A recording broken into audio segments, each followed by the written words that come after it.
وبركاته.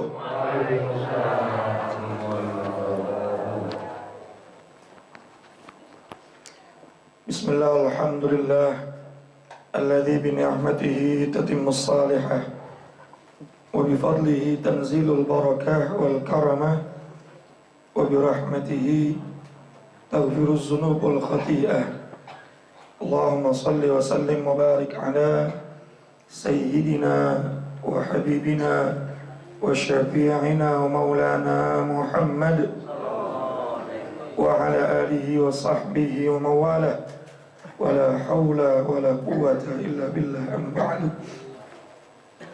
Hadratul Mukarram yang mulia, para alimul ulama, para asatidz, para guru-guru kita, wabil khusus Kiai Haji Muhammad Misjan, Kiai Haji Farah Furqan Mukarrabin Yusuf, Kiai Haji Ahmad Habibi Abdul Rashid Ramli, mata'anallahu fi tuli hayatihim, pengurus Majelis Ta'lim Ukhuwah Islamiyah Bapak Haji Basrain dan Ustaz Haji Muhammad Tahir, Ketua Masjid Miftahul Huda Bapak Ustaz Ismail beserta pengurusnya, dan seluruh para ketua masjid yang tergabung dalam Majelis Ta'lim Ukhuwah Islamiyah, dan seluruh jamaah sekalian yang hadir, bapak-bapak, ibu-ibu, dan saudara-saudaraku yang mudah-mudahan semuanya dimuliakan Allah Subhanahu wa ta'ala. Tanpa berpanjang kalam, kita lanjutkan kembali pembahasan kitab kita. Kembali kita baca surat Al-Fatihah. Mudah-mudahan Allah memberikan kita ilmu yang bermanfaat, ilmu yang maslahat, ilmu yang bisa membuat hidup kita selamat dunia sampai akhirat. Ala hadhihi niyyah wa ala kulli niyatin salihah wa ala man nawa salafus salih wa ila hadratin nabiyil mustafa sayyidina wa habibina wa syafi'ina wa maulana Muhammadin sallallahu alaihi wasallam wa ala alihi wa azwajihi wa zurriyyatihi wa ahli baitil kiram, khususan ila ruhi muallifil kitab Sayyid Syekh Zainuddin bin Ali al-Malibari al-Bannani wa Sayyid Syekh Nawawi bin Umar al-Jawi al-Bantani wa usulihima wa furu'ihima dhul huquqi alaihima ajma'in. أن الله يعلي درجاتهم في الجنة ويعيد علينا من بركاتهم وأسرارهم وأنوارهم وعلومهم ونفحاتهم في الدين والدنيا والآخرة وإلى أرواح والدينا وآبائنا وجميع المسلمين والمسلمات والمؤمنين والمؤمنات الأحياء منهم والأموات وإلى حضرة النبي. الفاتحة.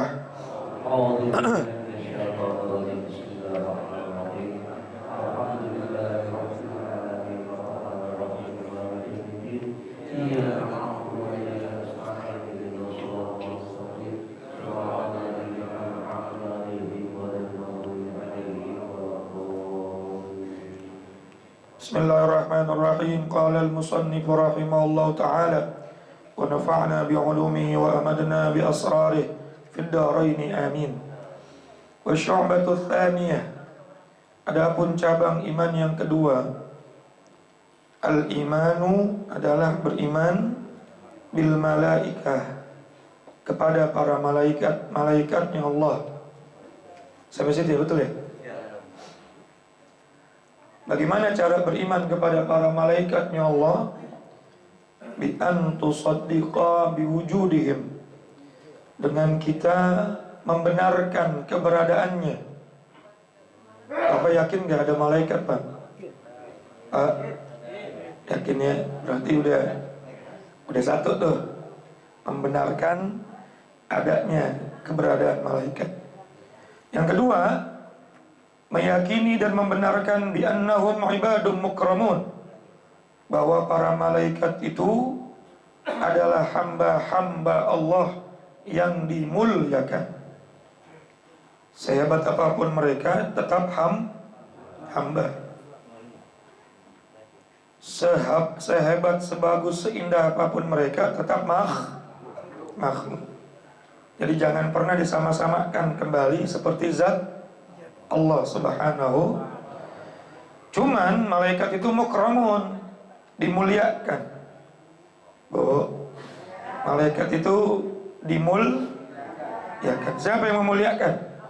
Allah. Kenapa mereka dimuliakan sama Allah? La ya'sunallaha ma amarahum. Karena mereka tidak pernah bermaksiat, membangkang dari apa-apa yang Allah perintahkan kepada mereka. Mereka itu sifatnya cuma sami'na wa ata'na wa yaf'aluna ma yu'marun, dan mereka senantiasa melakukan semua yang diperintahkan oleh Allah. Itu sebabnya malaikat karena sifatnya yang nggak pernah maksiat dan selalu melakukan apapun yang Allah perintahkan. Wajar kalau mereka seperti itu, karena mereka diciptakan tidak diberikan hawa nafsu. Betul. Kalau kita manusia, udah dikasih akal plus dikasih hawa nafsu. Makanya jika manusia bisa menjadi manusia yang la ya'sunallah ma amarahum wa yaf'aluna ma yu'marun, enggak pernah bermaksiat kepada Allah dari perintah-perintahnya dan selalu melaksanakan perintahnya Allah, dan tidak pernah meninggalkan dan tidak pernah melakukan apa yang dilarang sama Allah, maka dia pasti posisinya lebih mulia dari malaikat. Pasti. Kenapa? Karena dia punya hawa nafsu. Malaikat nggak pakai berjuang, kalau manusia berjuang. Makanya manusia yang paripurna, baginda kita Nabi Muhammad Sallallahu Alaihi Wasallam dan para nabi yang lainnya, ulama sepakat tuh, posisi magam para nabi itu di atasnya para malaikat. Betul nggak? Ibadum mukramun, yang punya kelebihan dari malaikat karena berjuang melawan hawa nafsu. Sementara malaikat nggak punya nafsu, wajar-wajar saja. Tapi tetap wajib kita harus yakini, para malaikat itu adalah hamba-hamba yang Kalau kita nggak meyakini malaikat hamba yang dimuliakan, ini termasuk menyelisihi daripada akidah Ahlus Sunnah wal Jamaah. Sampai-sampai malaikat dilecehkan, direndahkan. Mau aing panggil malaikat itu, malaikat trompet yang panggil. Ada yang ngomong seolah-olah malaikat temannya. Nanti begitu tuh, karena menganggap malaikat tidak mulia. Janganlah, kita tahu diri dah kita siapa. Betul. Jangan suka masuk ke wilayah syariat kalau untuk masalah yang humor, masalah-masalah yang komedi. Kadang-kadang kita ini suka pengen ketawa atau pengen bikin orang ketawa, tapi masuknya ke ranah syariat. Khawatir nanti kalau kita belajar kitab Sulamun Taufik tuh ada murtad yang disebabkan karena ucapan-ucapan yang melecehkan Allah, melecehkan syariat, melecehkan Rasulullah, melecehkan hal-hal yang dimuliakan oleh Allah, sambil dia merendahkan. Maka ucapan-ucapan yang melecehkan sambil merendahkan tersebut bukan cuma dosa, tapi bisa menyebabkan apa? Murtad. Udah, kalau mau bercanda jangan masuk ke wilayah syariat. Kayak nggak ada bahan lagi aja. Wahum ajsamun latifatun. Mereka para malaikat itu ajsamun, punya jisim, punya jasmani. Beda dengan Allah yang kemarin kita bahas, munazzahun anil jismiyah. Allah itu tersucikan dari sifat-sifat jisim. Tapi kalau malaikat punya jisim. Jisim itu bentuk jasmani. Walaupun bentuknya malaikat latifatun, apa? Latifatun, apa latif? Sangat lembut. Saking lembutnya, ya nggak bisa dideskripsikan. Pak, cahaya ada bentuknya nggak? Ada zatnya nggak? Ada, itu buktinya kelihatan warna. Tapi Bapak bisa mendeskripsikan, bisa nggak? Bapak bisa membuat volume tentang cahaya? Bisa, cuma untuk dibentuk-bentukin susah. Bisa dipegang? Kenapa nggak bisa dipegang? Saking lembutnya. Tapi tetap ada bentuknya. Ya, suhu udara dan lain sebagainya lembut, nggak bisa dipegang, tapi ada bentuknya. Buktinya bisa dideteksi dengan apa namanya? Yang buat ngukur cuaca apa namanya itu? Termometer. Kalau lagi demam ya, 38. Dulu 38 nggak boleh masuk masjid, Pak. Covid. Artinya bisa ditangkap karena memiliki zat, walaupun sangat lembut.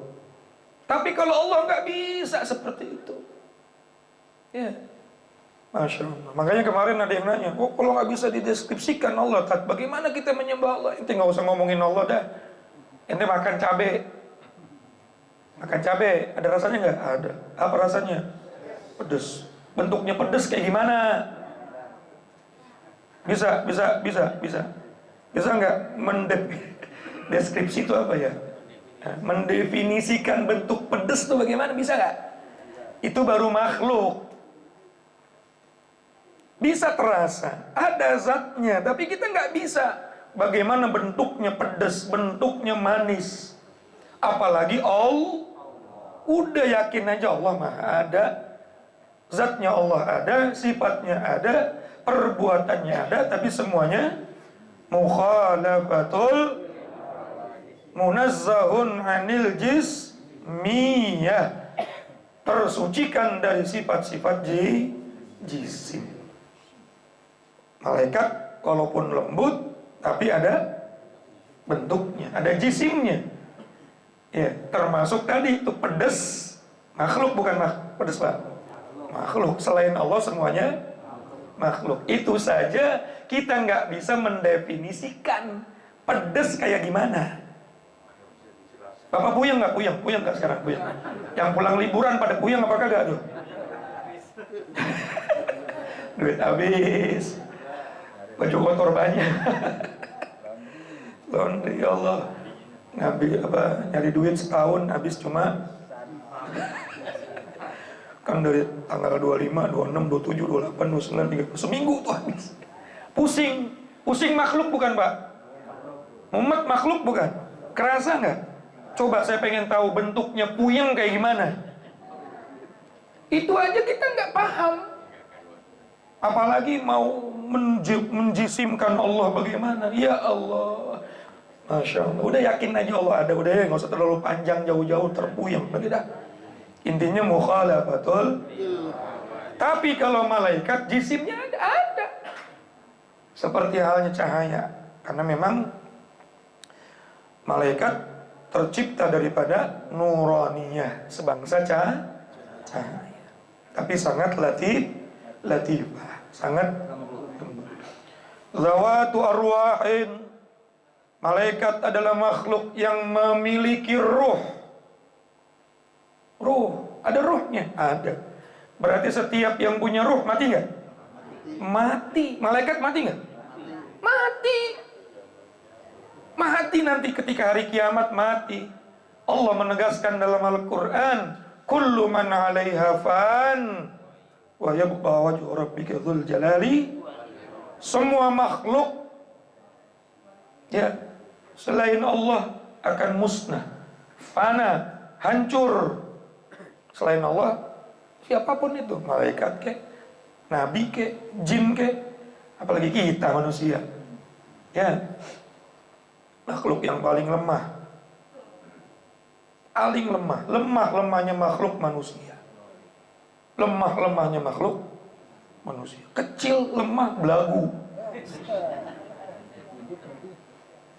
Allah menitipkan amanah alal jibal wal ard, ke bumi, ke gunung, ke langit, semuanya nolak. Fahamalahal insan. Ada makhluk yang lemah minta tuh amanah. Allah katakan dalam Al-Quran, innahu kana zuluman jahula. Sesungguhnya itu makhluk zalim lagi bodoh. Yang paling kuat saja nolak amanah. Ini yang lemah nyari-nyari amanah. Masya Allah. Coba Pak, bumi itu salah satu planet yang ada di galaksi Bima Sakti. Pernah belajar IPA dulu ya? Zaman SD. Ya, ada galaksi namanya galaksi Bima Sakti. Tetangganya galaksi Andromeda. Ada galaksi yang baru ditemukan, jaraknya 300.000 tahun dari bumi, namanya galaksi Athena. Jaraknya berapa? 300.000 tahun perjalanan cahaya dari bumi, namanya galaksi Athena. Galaksi itu kumpulan-kumpulan planet Pak, namanya apa? Galaksi. Dalam galaksi itu ada bumi, ada Mars, ada Pluto, ada Jupiter, ada Mio, ada Vario. Motor itu mah. Itu namanya kumpulan-kumpulan planet. Di galaksi Bima Sakti, bumi itu termasuk planet yang kecil. Bahkan paling kecil di antara yang lain, betul nggak? Planet yang lain dalam satu galaksi saja itu masih banyak yang besar. Ya Allah. Belum lagi galaksi-galaksi yang lain, planet-planet yang lain. Bumi itu kecil. Bumi saja dikatakan oleh para ilmuwan debunya alam semesta. Bumi Pak, nih bumi yang katanya gede banget nih, yang kita belum tahu ujungnya di mana. Itu debunya alam semesta, buminya. Terus kita apanya? Kalau buminya debu alam semesta, terus kita tuh apa? Tapi kok sombongnya luar. Makanya selalu diingatkan sama Allah, suruh sholat, Allahu Akbar, Allah Maha Besar, supaya kita tuh tawadu. Dalam sholat ada gerakan yang diulang-ulang. Semua gerakan sholat cuma sekali. Takbiratul ihram sekali, berdiri sekali, ruku sekali, i'tidal sekali. Yang diulang sujud dalam satu rakaat. Betul nggak? Kalau yang lain kan cuma sekali-sekali. Berdiri sekali, ruku, i'tidal. Yang diulang 2 kali apa ya? Sujud. Biar kita sadar bahwa kita ini nggak ada apa-apanya. Sujud 2 kali. Kalau 2 rakaat berarti, kalau 3 rakaat berarti, kalau 17 rakaat kali 2 berarti 34 kali. Harusnya paham sifat tawadhu kita ada. Makanya Allah katakan simahum fi wujuhihim min atharis sujud. Orang bertakwa itu dalam wajahnya ada bekas sujud. Mohon maaf, bukan bekas sujud tanda. Itu mah gampang Pak. Jangankan cuma di jidat, teman saya semua badannya. Bukan ini. Tapi simahum fi wujuhi min athari sujud, ada athari tawadhu, bekas ketawadhuan. Selesai sholat gak ngerasa paling benar, gak ngerasa paling pinter, gak ngerasa paling hebat, gak ngerasa paling Masya Allah, aing panggagahna ya. Masya Allah. Betul gak? Ditegur tiap hari selama 1 hari 1 malam 17 rakaat. Berarti berapa tadi? 34 kali sujud. Yang Allah katakan ciri orang yang bertakwa itu dalam wajahnya ada athar sujud, ada bekas sujud. Maknanya setelah selesai sholat dia punya sifat tawadhu, rendah hati. Karena memang sifat takabur itu gak pantas buat makhluk. Udah tempatnya kita bumi jadi apa tadi? Debunya alam semesta. Terus kita apa? Terus apa yang mau disombongin? Ada rek pae, udah pae mah gimana coba tuh? Ya, kain kafan gak ada kantongnya. Betul. Sering saya katakan, iblis itu TTL-nya, tahu TTL Pak? Tempat tanggal lahir. Di akte kelahirannya di mana dia dilahirkannya? Di sorga. Diciptakan di mana? Sorga. Tapi gara-gara punya sifat sombong, mengatakan ana khairum minhu, aku lebih baik dari dia. Khalaqtani min nar wa khalaqtahu min tin. Kau ciptakan aku dari api, sementara Adam kau ciptakan dari tanah. Ngapain gua tunduk sama dia? Anak baru kemarin, kencingnya aja belum lurus. Gua udah lama nih, ngapain? Baru kemarin diciptain gua suruh tunduk. Usjudu di Adam apa sajadu? Sujudnya bukan sujud ta'abbudiyah, bukan ya? Bukan sujud seperti sujud sholat yang diperintahkan oleh Allah. Usjudu sujud dan tahiyah. Sujud bermakna menghormati. Dalam tafsir Jalalain ada tuh. Ya nggak sampai seperti ruku, nggak sampai. Apalagi sampai sujud, jangan dibayangin sujud di situ seperti sujud cuma disuruh hormatin nih ada makhluk yang aku akan jadikan dia khalifah fil ard. Tolong hormati dia. Tetap kata iblis, nehi. No. Ora sudi. Kenapa? Ana khairum minhu. Aku lebih baik dari dia. Masya Allah. Maka ketika ditanya Rasulullah pada saat beliau mengatakan la yadkhulul jannah, gak bakal masuk surga man kana fi qalbi mithqala dzarrah min kibr. Orang yang hatinya masih ada sebiji sawi dari sifat sombong, takabur. Sahabat nanya, sifat takabur itu apa ya Rasulullah? Raddul haq, ketika dia menolak kebenaran. Yang kedua, meremehkan sesama makhluknya Allah Subhanahu wa ta'ala. Ketika ada perasaan lebih baik dari makhluk lain, lumayan tuh Pak. Jadi satu grup di WA sama belis. Saya lebih kaya, dia miskin. Saya ustadz, dia jamaah. Saya ketua, dia anggota. Perasaan saya lebih baik atau kalimat mendingan saya juga kalau bisa jangan dah. Betul nggak? Itu kita dilatih sama Allah tiap hari 17 rakaat. Berapa kali tadi? 34 kali. Belum lagi yang sunnahnya. Harusnya selesai sholat, maqamut tawadhu ada minimal dalam hati kita. Nggak ngerasa kita lebih baik dari orang. Coba baca Barzanji itu. Wa kana sallallahu alaihi wasallam syadidal haya wat tawadhu. Betul nggak? Nabi yang paling suci, paling mulia, paling hebat, yang sampai Isra wal Mi'raj, yang Jibril pun nggak sampai ke Sidratul Muntaha, dikatakan punya sifat paling besar, sifat malunya wat tawadhu, dan rendah hatinya. Nabi Pak. Nah, kita sopo. Kayaknya nggak pernah mau disaingin sama orang. Gak pernah mau dengerin omongan orang. Unzur maqala wala tanzur man qala. Kalau ada orang ngomong siapapun dia, udah dengerin aja yang diucapin. Kalau benar telan.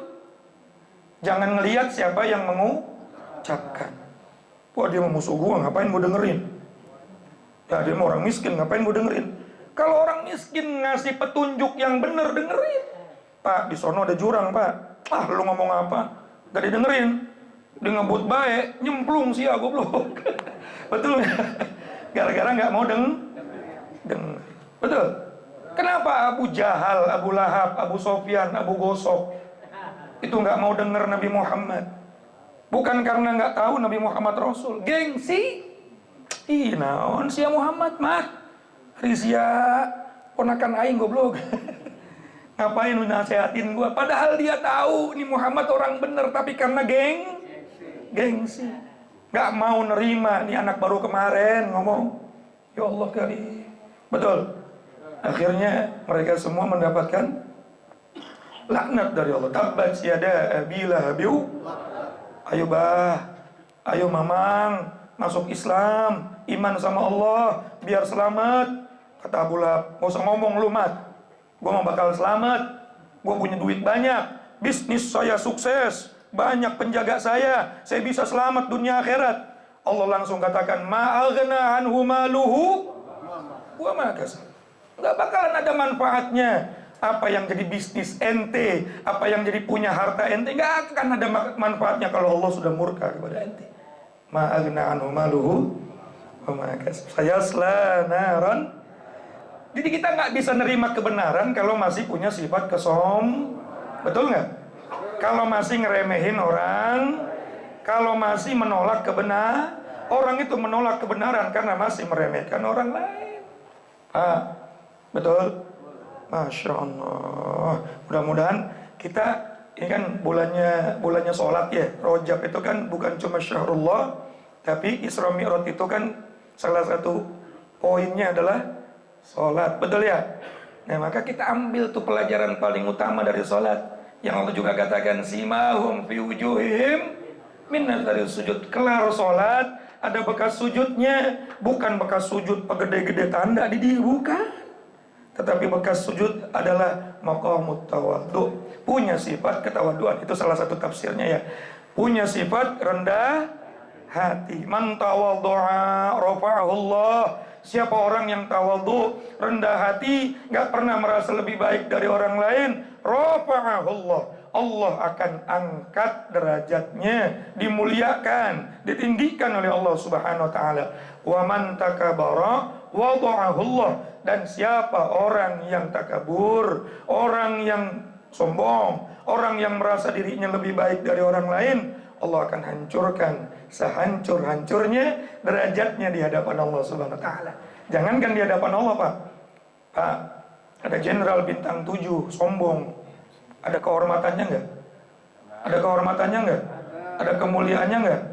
Ada orang kaya raya, semuanya punya, dermawan lagi, tapi sombongnya 17 setan, mulia enggak? Ada ustadz sombong, ya kata sombong gimana? Nggak bakalan ada orang mulia karena kesombongan, betul nggak? Ya Allah, mudah-mudahan kita bisa termasuk yang ngomong ini. Oh, yang pertama yang ngomong ini, lu anak, hati-hati lu minta. Karena orang yang pertama kali ngomong, yang paling pertama kali dituntut untuk mengamalkan. Kita lanjutin dikit lagi ya. Oke, nggak ada. Lanjut dikit lagi nih, masalah malaikat. Ja'alallahu lahum quwwah. Allah Subhanahu wa taala menjadikan para malaikat-malaikat itu quwwah, punya kemampuan alat tasyakkuli, untuk merubah bi ashkali mukhtalifatin hasanah, bentuk-bentuk dan rupa-rupa yang berbeda-beda tapi hasanah, bagus, indah. Malaikat diberikan kekuatan sama Allah, kemampuan sama Allah, berubah wujud sesuai keinginannya. Tapi harus dipahami di garis bawah ini, wujudnya indah. Gak mungkin malaikat jadi kadal, gak mungkin. Masa kadal sih? Hal-hal yang gak enak, ataupun mohon maaf nih, tadi ada malaikat kayaknya tuh, pengemis, tapi bau ketek, gak mungkin juga, gak mungkin. Yang indah-indah pokoknya. Andai seperti manusia, manusianya indah. Andai seperti binatang, binatangnya segala sesuatu yang modelnya, bentuknya indah. Nah, ini keterangannya dari kitab ini, bukan kata saya, Pak. Malaikat diberikan kekuatan sama Allah, bisa menjadi apa saja, tapi bentuknya pasti indah. Karena apa? Mereka ibadum mukramun, hamba-hamba yang dimuliakan. Nah, ini sekelumit tentang bagaimana kita memahami malaikat. Jadi jangan serampangan, kayaknya gue yakin dia malaikat nih, biduan dibilang malaikat. Malaikat, bidadari kali, bidadari. Enggak lah, semuanya pasti indah. Dan keindahannya tidak mungkin merendahkan martabatnya. Karena mereka apa tadi? Kembali lagi, ibadum mukramun, hamba-hamba yang dimuliakan. Wasyu'batu tsalitsatu wallahu a'lamu bis. Alhamdulillah. Semoga manfaat, kurang lebihnya mohon maaf. Assalamualaikum warahmatullahi wabarakatuh.